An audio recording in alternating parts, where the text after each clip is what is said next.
And we, of course, are going to start with the latest on the coronavirus emergency. The United States has now reported more than 5.4 million cases. And that breaking news overnight, more than 170,000 American lives have now been lost to the virus, Michael. And Robin, the CDC is reporting that cases among children are rising as well, and the battle intensifying over reopening schools and whether it's safe not just for kids, but for the communities at large. Marcus Moore is tracking the very latest from Dallas. Good morning to you, Marcus. Michael, good morning. There's also a grim milestone here in Texas as the state approaches 10,000 deaths from COVID-19. Officials here are still trying to stop the spread of this virus as students, not only here in Texas, but across the country, begin to head back to school, some in person and many others online. Overnight, a third high school in Georgia's Cherokee County district shutting down, switching to all remote learning for the next 2 weeks. After 25 people tested positive, 500 of the school's 1,800 students now under precautionary quarantine. This as the CDC is warning that the COVID cases among children steadily increased from March to July. The CDC saying recent data shows 7.3% of positive cases in the U.S. have been children under the age of 18. And while hospitalization rates in kids are significantly lower than in adults, it is unclear if they transmit the virus as effectively as adults.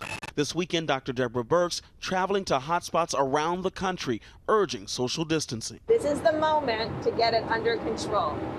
Wear masks, close bars, decrease indoor dining, increase outdoor dining. But packed gatherings keep happening, minimal masks in sight. During East Carolina University's opening weekend, police say they broke up 20 parties, including one attended by 400 people. On Sunday, the University of North Carolina announcing its fourth COVID-19 cluster of at least 5 cases in just 3 days. Some students concerned, but wanting to stay. It's been a big scare, and other dorms have been getting it, and we just didn't know that it would hit ours. It's just really scary, because we don't want to get it, and we don't want to go home either. For others, it was enough to move back home. The level of anxiety I felt through that was nothing I've felt before. At the University of Notre Dame, 44 cases reported in its first week back. And an entire Oklahoma State University sorority's off-campus house is now in quarantine after 23 members tested positive. They say so far none have been hospitalized, and all who are sick are experiencing minor symptoms. At one Oklahoma school district, 2 students went to class after getting infected, and now 25 students there are in quarantine. One pregnant teacher begging the district to move to virtual learning. My choice right now is risking orphaning my 3 children I currently have, risking my unborn child, risking my husband's life. And back here in Texas, you might remember the Dallas-Fort Worth area teacher who resigned during a school board meeting over concerns about COVID-19. Robin, health officials will be watching very closely to see what happens with this virus in the fall. Absolutely, Marcus. Thank you. And joining us now is Dr. Jha, director of the Harvard Global Health Institute. Good to have you back with us once again. You help us make sense of the numbers because we have been seeing drops in case counts, also drops in testings. But you saw, Marcus, the great concern in Texas among other places. So give us a sense of the picture right now. Yeah, good morning, Robin, and thank you for having me on. I think overall the country is doing better now than it was 2 to 3 weeks ago. Testing is down, which is a real problem. We should not be falling behind on testing.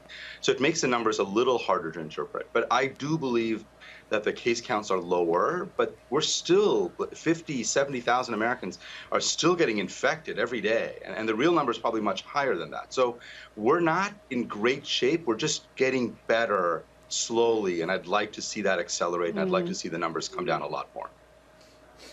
We all would like to see that, and we saw in Marcus's report about the CDC saying the number of cases among children steadily increasing. Don't have to tell you, you have school-age children. There's still a lot of concern about kids and the staff and teachers going back to school.